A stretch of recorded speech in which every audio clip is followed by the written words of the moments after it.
थाखाय दिनै बे आयेन कानुन खिन्थु बर'फोरनि थाखाय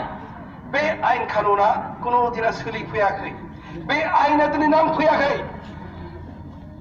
नांनो कुनु मोनसे खाबु गैया आरो बे सिस्टेमा गोसो जानानै बेबायदि खामानिखौ दिनै मावदों बे इन्टेनसनेल जों मोनसे रायजोनि सिङावनो दङ गुबुन जेरैबायदि दिनै दावगादों जेरैबायदि जौगानो हादों गावनि राव हारिमु गावनि सोलोंथाइ गासिबो डेभेलप जालांबाय थादों बे एखे सिस्टेमनि गेजेराव जों जेरै बर'फ्रा जेबो मोना जेबो खालामजाया जोंनि थाखाय जेबो मावा बे जातिया मोनसे बिराद अस्तित्व गोनां राव हारिमु गोजौ सोदोमस्रि गोनां बे हारिनि थाखाय बे सिस्टेमा जेबो खालामा आरो बियो इन्टेनसनेलि बे जातिया कुनु दिना गोजौआव जाहाथे फैया बिथांमोना उदांस्रि मोना रायजो मोना बेबायदि खारननि थाखायनो बेखौ दिनै होबथानानै दोनदों दा बे सिस्टेमा दिनै नाख्रेबदों आंथ' बुंदों आं बिजिरनानै मोनदों मोनसे एटम बम गोलैबा मोनसे जायगायाव बेवहाय खन्द मोनसे जायगाखौल' बेवहाय थानाय जुनार दङब्ला मानसि दङब्ला न' बां दङब्ला बायबाय मोनसे बम गोलैबा खिन्थु बे बमा बे ध्वंस खालामजोबनो हाया गासैखौबो ध्वंस खालामजोबनो हाया एटम बम गोलैदोंमोन हिर'शिमा नागासाकियाव जापानाव बिराद गिदिर एटम बम होबाय 2 लाखसोल' मानसि थैबाय बे जायगायाव जि जायगायाव बम गोलैदों बेवहाय दंफां लाइफां दङब्ला मोसा जिब जुनार दङब्ला न' बांफोर दंब्ला बे ध्वंस जाबाय खिन्थु जापाना दिनै ध्वंस जायाखै बै जापाना बिराद जौगासारनाय मोनसे देश मोनसे हारि बुहुमाव मिथिजानाय हारिसि जानानै थाबाय बै बमजों बै एटम बमजों मानसिया ध्वंस जाया खिन्थु दिनै बे सिस्टेमा जुदि मोनसे जातिनि सायाव सोरखौनाय नासयनाय बेबायदि सिस्टेमा जुदि मोनसे जातिनि सायाव जुदि नांबायब्ला बे हारिया हले जोबनानै थाङो रायजो राजाफोर बिसोर गिलु बालु जों एटम बमखौ गिनांगौ गैया बम बारुद सोलायखौ गिनांगौनो गैया खिन्थु दिनै बे सिस्टेमा आसामनि जिथुनाखि हाखन बेबस्था बे बेबस्थायासो बर' जातिखौ ध्वंस खालामनो दिनै नागिरदों दा बे सिस्टेमनि एगेन्स्टआव जों दिनै नांनांखागोन नङा होनब्ला दिनै जोङो खौसेयै जि सोमावसारदों एनडिपिआ 1986 जोनोम मोननानै हाथियारनि जे सोमावसारदों बै सोमावसारनायाबो सिस्टेमनि सोमावसारनाय सिस्टेम जोंखौ सोबख'नाय नासयनाय गादबनाय हारि हिसाबै ध्वंस खालामनानै नागिरनाय जि सिस्टेम बे सिस्टेमनि बेरेखायै दिनै नांदों आरो बे नांनाया दिनै जोंनि बर'फोरनि गेजेराव मोनसे मास पिपलनि नांनाय जानानै दङ दा जोङो बेबायदि मोनसे थासारिखौ बेबायदि सोमावसारनायनि जिथुनाखि अस्त्र बेखौ जोङो नांबाय थागौ मानो होननानै बुङोब्ला जोंनि नोंथांमोननि बे खौसे सोमावसारनायनि थाखायनो भारत सरकारा दिनै एनडिपिजों सावरायनांदों पिपल जयेन्ट एक्शन कमिटि एबसु इउपिपिएल आरो गोबां दल संगठनफोरजों भारत सरकारा दिनै सावरायबाय थानो गोनां जादों बेबायदि मोनसे खारननि थाखायनो दा जोङो जुदि जोंहा मोनसे अस्त्र जोंहा दिनै एमएलए गैया एमपि गैया जोंनि थाखाय बुंग्रा पलिटिकेलि मुभ खालामग्रा पार्लामेन्टआव एसेम्ब्लियाव बुंग्रा मानसि गैया बे खारननि थाखायनो आरो बेबायदि जोंनि एमएलए एमपि मोनैनि खारनाबो सिस्टेम गोदो जेरैबायदि डेलिमिटेसन खालामनानै गालांबाय बे डेलिमिटेसनजों जोंनि बर'फ्रा रिप्रेजेन्ट जाया प्रप'ज बर'लेण्डआव थानाय जों जायखौ बड'लेण्ड होनदों बे ओनसोलनिफ्राय जों रिप्रेजेन्ट खालामनो हाया खारन बेवहाय डेलिमिटेसन खालामग्राफ्रा जोंनि मानसि नङामोन गुबुन बिथांमोनासो खालामदों जेरैखि जाया फेहे फुहे खालामनानै देरहालांनायनि बेबस्थाखौ बिथांमोना खालामनानै लानांदों। बेनिखायनो बे सिस्टेमखौ उफ्रायनो बे सिस्टेमखौ गोदान दानो आरो बे सिस्टेमाव जों थांनानै थानो जातिखौ फोथांनानै लाखिनायनि बे मोनसे सिस्टेम बे सिस्टेमनि थाखायसो जों दिनै बेबायदि सोमावसारदों। दा नोंथांमोना साननाङा जों बिराद सोमावसारबाय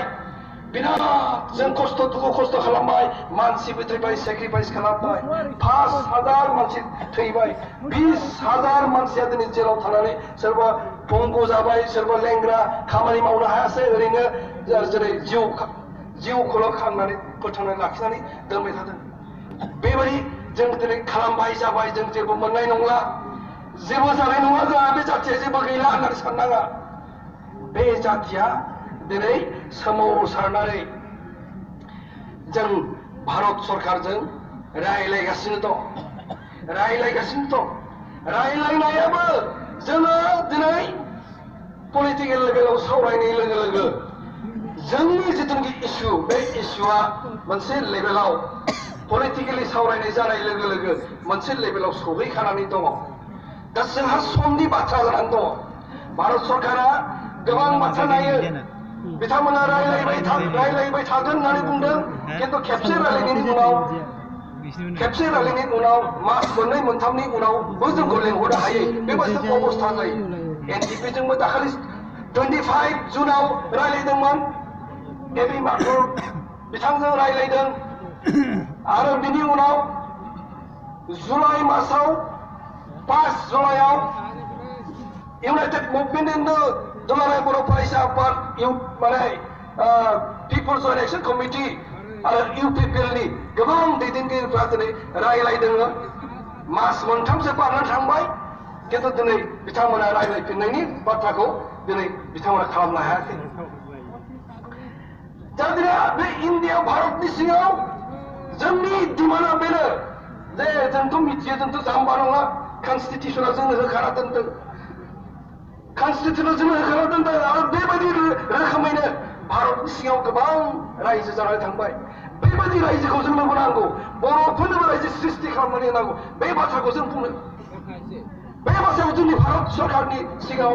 नारसिननानै जों जेरै दोनबाय थादों आरो बेखौ भारत सरकारा डिसिसन लानो बाध्य जागोन आरो बाध्य खालामनोब्ला जों मा खालामनांगोन बेबायदि मोनसे जोंनि मास पिपलनि जिथु आन्दलन बेखौ जों गोजौ लेभेलाव दोनबाय थानांगोन आरो जों बेबायदि गेजेर गेजेर जोंनि जिथुनाखि जोंनि सोमावसारनायनि जि एक्सिस्टेन्स सास्टेनेन्स अफ रिभलिउसन बे मोनसे एक्सिस्टेन्सखौ जोङो दिनै दोनबाय थानांगोन आरो दिनैनि बे सुबुं गौमा दिनै नोंथांमोना ओंखारबोबाय बेनो मोनसे फोरमान होदों जोंनि बर'फोरनि जिथुनाखि रिभलिउसन जोंनि जि सोमावसारनाय बे पिपल्सनि सोमावसारनाय आरो बेखौ लानानै जोङो भारत सरकारखौ दिनै सिगिग्लुंनो जों हादों आरो बेबायदि खारननि थाखायनो जोंखौ दिनै बारे बारे रायलायनो दिनै बिथांमोना बाध्य जादों आरो दिनै भारत सरकार कम्पालसन दं बिथांमोना खोथा होखानायनि थाखायनो दिनै रायलायनो बाध्य जादों बिथांमोना उपाय गैया। जोंनि एटलिस्ट बर'फोरनि जिथुनि आन्दलन बिथांमोना सिआरपि आर्मि पुलिसजों बेखौ दबथायनायनि खुनु लामा गैया दा खारन बे पिपल्सनि मुभमेन्ट बेखौ होबथानायनि खुनु राहायानो गैला भारत सरकारा। बेनिखायनो जोङो मोनसे जों नेनांगोन जों सम नेनांगोन जों गोसो बायनांगौनि बाथ्रा नङा गोसो बायनांगौनि खुनु बाथ्रा गैया। जोङो गोबां सोमावसारनानै नेगसिएसननि हिस्ट्रिखौ नायदों गोबाङानो दिनै रायलायनानै बायदिसिना खालामलांदों नागालेण्ड जालांबाय मिज'राम जालांबाय नर्थ इस्टआवबो सोरबा ओरैनोबो मोनदों अरुणाचलावबो ओरैनो जाबाय माने सिक्किमाबो इन्डियाजों ओरैनो स्टेट जाबाय ना मार्च आप जानाय लोगो लोगो सिक्किम स्टेट जानानै थाबाय खिन्थु माखासे ओनसोल दं बे ओनसोलाव जिअग्राफिकेलि आरो बेवहाय थानाय जायफोर गावसोरखौ गिदिर बिदा होननानै सानो सिस्टेमाव जायफोर दङ बै सिस्टेमाव थानाय मानसिफ्रा समान मेगनजों नायैयाव जों बर'फ्रा बिराद हाखराव थाबाय आरो बिथांमोना बिराद गोजौआव थांनानै थाहैबाय बे सैथो बाथ्रा जों दिनै बेबायदि हाखराव थानो गोसो गैया जों मोनसे जाथि बे जाथियाव दिनै थै दं मोदोम दं जोंहा राव दं हारिमु दं बै हारिमुखौ फोथांना थानो थाखाय जोंनोबो न' गंसे नांगौ आरो बिनि थाखाय 100 बोसोरानो जा 50 बोसोरानो जा बिनि थाखाय जों नांगोन नांनानैसो जों दिनै लाना फैगोन आरो बे नांनानै मोननाय जिथु फिथाइ बे मोनसे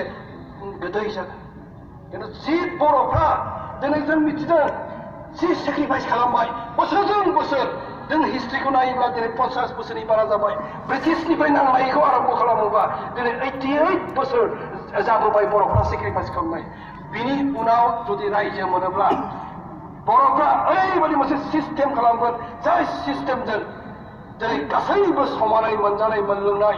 समानै साननो हानाय समानै दावगानो हानाय बेबायदि मोनसे सिस्टेमखौ दिनै खालामगोन खारन बेवहाय सोमावसारनानै जायफोर ओंखारबोदों दैदेनगिरि सिस्टेमाव थागोन बिथांमोना आन्दलना मामोन रायजो राजाफ्रा जोंखौ बोरै जेरै माबायदि हेफाजाब होदोंमोन थैदोंमोन दिनै सेक्रिफाइस खालामदोंमोन होसोनांदोंमोन बेबायदि सेक्रिफाइसखौ खुनु दिना दैदेनगिरिफ्रा बावनानै थांनाय नङा बावनो हाया आरो बेबायदिनि थाखायनो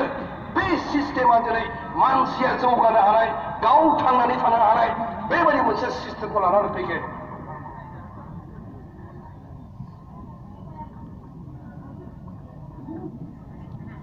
दा जों दिनै माने बे स्ट्रागलखौ दोनबाय थानो जोंनि जिउआनो मानसिनि जिउआनो मोनसे स्ट्रागलनि गेजेराव थाबाय थायोनो बे जोबा सिमा गैया बे दावहानि जोबनायखौ रावबो नुवानो सोर नुयो only the dead have seen the end of war होननानै बुंदों बे बिराद गिदिर सासे दार्शनिकआ बुंदों प्लुट' होननाय प्लेट' ना प्लेट' होननाय दार्शनिकआ बुंदों बेयाव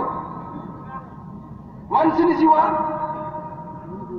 मानसिया जिउ मोननाय लोगो मोनसे दावहानि गेजेराव मावनाय फोथाराव फैखायो दावहा जायोबा असान्थि फैयो बे दावहाया खुनुबो जोबा होनना बुंदों जोबा दा दिनै जोंनि जिथुनाखि दावहा बे दावहायाथ' दिनै मानसि थांनानै थानायनि दावहा नङा बियो बोथिसे मोनजायैनि बाथ्रा नङा जोंनि जि दावहा जाथिया थांनानै थानायनि दावहा जों सोदोमस्रि गोनां राव हारिमु जोंनि कालचार जोंनि आइडेन्टिटि बेखौ फोथांनानै लानायनि दावहा ओंखायनो बे दावहाया दिनै गिलु बालु जाखागोन दुखु खस्थ' गोनां जाखागोन बेबायदि रोखोमनि जों दावहा नांदों दिनै बे दावहाया जोंहा दंबाय थायो बेनिखायनो बे दावहाया जोबाबोनो बर'लेण्ड मोननायनि उनावबो जोंनि दावहाया जोबा ओंखायनो बे दावहाया कन्टिनिउस प्रसेस जों बेखौ दोनबाय थानांगोन जि हारिनि गेजेराव जाय सोरनिबा जिउनि गेजेराव जुदि दावहा गैयाबा स्ट्रागल गैयाबा बे खुनु दिना थांनानै थानो हाया बेनिखायनो जाथि हिसाबै थांनानै थानोब्ला जोङो दावहाखौ दोनबाय थानांगोन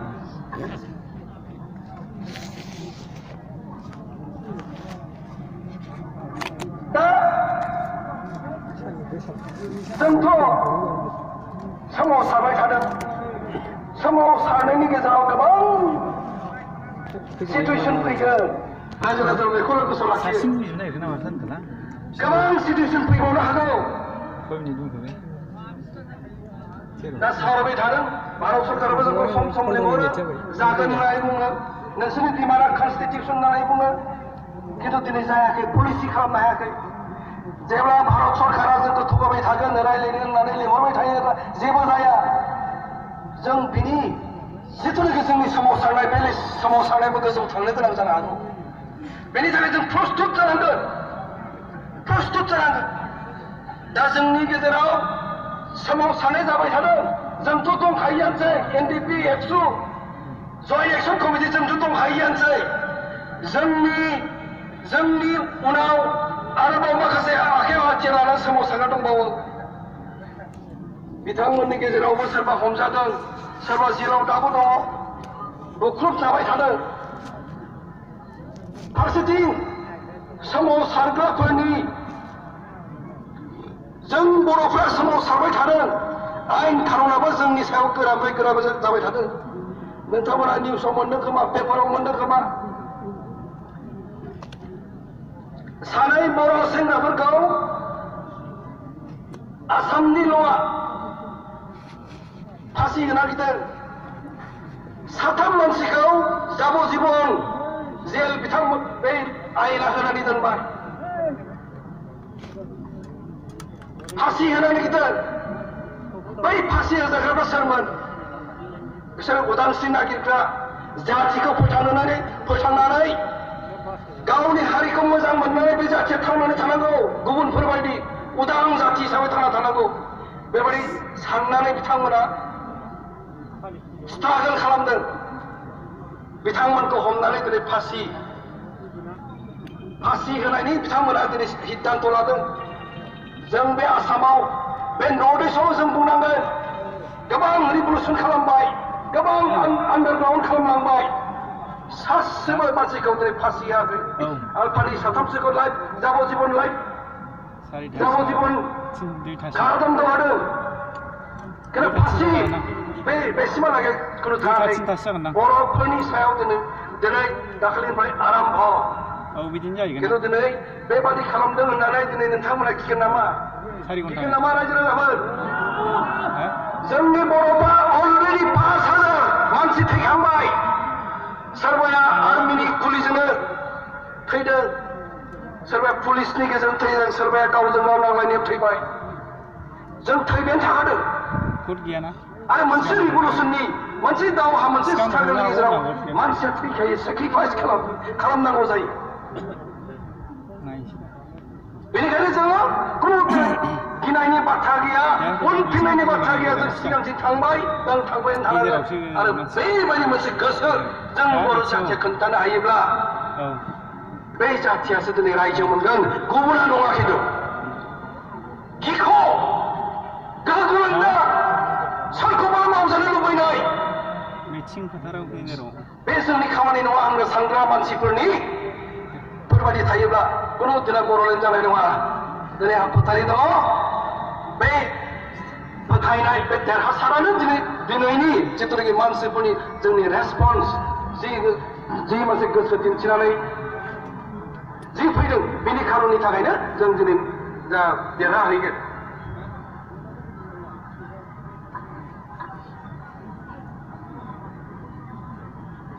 दा रायजो राजाफोर जोंनि जिथुनाखि पिस प्रसेस बे स्टिल भेरि यां जों दिनै हिस्ट्रिखौ नायदों जों भारत सरकारजों सावराया मालानिफ्राय सावरायदों बाराजा बावाखैथ' एनडिपिआथ' 2009निफ्रायसो सावरायदों 2009निफ्राय सावरायदोंब्ला जोङो दिनै 8 बोसोरसोल' सावरायदों दाखालि बावै जों खौसे समाव 6 बोसोर आन्दलननि उनाव पिपल्स जयेन्ट एक्शन कमिटि एबसु UPPL NDP ज'है सावरायनाया बारा गोबाव जायाखै बोसोरब्रैसो जादों बे बोसोरब्रैयाव जोङो हरखाबै जोङो माबा मोनसे जागोन होननानै जोङो आसा खालामथावा NEC-नि बाथ्राखौ नाय NEC-ना दिनै सिजफायारावनो 22 बोसोर जाबाय 22 बोसोर जानायनि उनाव बिथांमोननि जिथुनाखि जि मोनसे समयसा बे जेंनाया दिनै मोनसे समाधाननि लामायाव दिनै फैदों 22 बोसोर बिथांमोना सिजफायार थानायनि उनावसो बेनिखायनो जों बेखौ नायोब्ला बेखौ बिथा खालामोब्ला जोंनि जि मोनसे सिज प्रसेस बे बिराद खम बैसोनि जों दाबो बिराद यां होननानै बुंजायो मिज'रामाबो बहुत गोबाव सावरायनांदोंमोन बिनि उनाव रायजो मोनबाय बिथांमोना 88आव 86आव जोंबो बेबायदि मोनसे रायलायनाया फिथाइ थायागौमानि जोंबो नेनो हानांगोन आरो बेखौ जोङो खालामथारनांगोन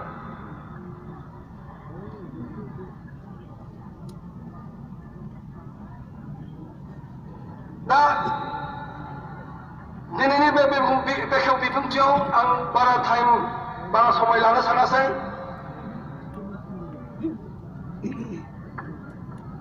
आं बेखौनो बुंनो सानदों जोङो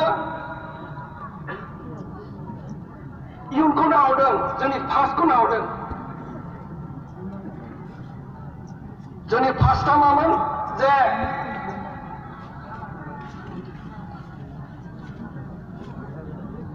फार्स्टआव जोङो जि मोनसे स्ट्रागल बे स्ट्रागलनि गेजेरजों जोङो बर' जाथिनि उदांस्रि जों लाना फैनो हायासै बे फार्स्ट जाना थांबाय बेवहाय गोबां बर'फोरनि गेजेराव आन्दलन खालामदोंमोन बिटिसि आन्दलन खालामबाय बिएलटि आन्दलन खालामबाय आरो गुबुन गुबुन दल संगठनफ्रा दिनै ब्रिटिशनि समनिफ्राय आन्दलन खालामबाय बे फार्स्ट जाना थाबाय बे फार्स्टखौ जों सोलायनो हाला The past cannot be changed. The future is here in our power. ना पास्टानोसै बेयो बे सोलाय जाला खिन्थु दिनै फिउचारा जोंनि आखायाव दङ बेखौ जोङो लेफ्ट राइट खालामनो हायो ना जों दिनै डिसिसन लानो हायो आरो बे डिसिसना दिनै जोंनि दा आथिखालनि मानसिफ्रा थै-थां जि समयसानो जि सिटुएसना फैयाथों मानो नांनानै सोरखि लानानै बर'खौ क्रिएट खालामगोन जों होननानै जुदि जोङो डिसिसन लानो हायोबा दाबो समाय दं फिउचारा जोंनि आखायाव दं दाबो जों बेखौ फेंनो हायो दा खिन्थु बेखौ खालामाबासिनो दिनै नांनानै जों जेबो हाखाला दिनै हारसाफोरखौ सोर फेजेननो हानो आसामखौनो सोर रुल खालामनो हानो जोंनि सासे सानै एमपि थांनो हागौ बिसोरलाय मा खालामहैनो हागोन जों जुदि दुरबल जेबो खालामला जों जिरायनानै थायोब्ला जों धंस जाबाय दा बे फिउचार जोंनि आखायाव दा इयुना जोंनि आखायाव बे इयुनखौ जों दानांगौ दा बेखौ दानो जों दिनै प्रस्तुत जोंनि दल संगठना दिनै प्रस्तुत आरो जेरैखिजाया बे मुभमेन्टखौ सास्टेन खालामनायनि जों बाथ्राखौ सिन्था खालामदों आरो बेवहाय रायजो राजाफोरा दिनै बिराद मोनसे गोसो गुदुंजों जोंखौ मदद दिनैसिमबो होदों आरो बिनि थाखाय गासैनिबो साबायखर होनानै आंनि बिबुंथि एसे फोजोबबाय गोजोन्थों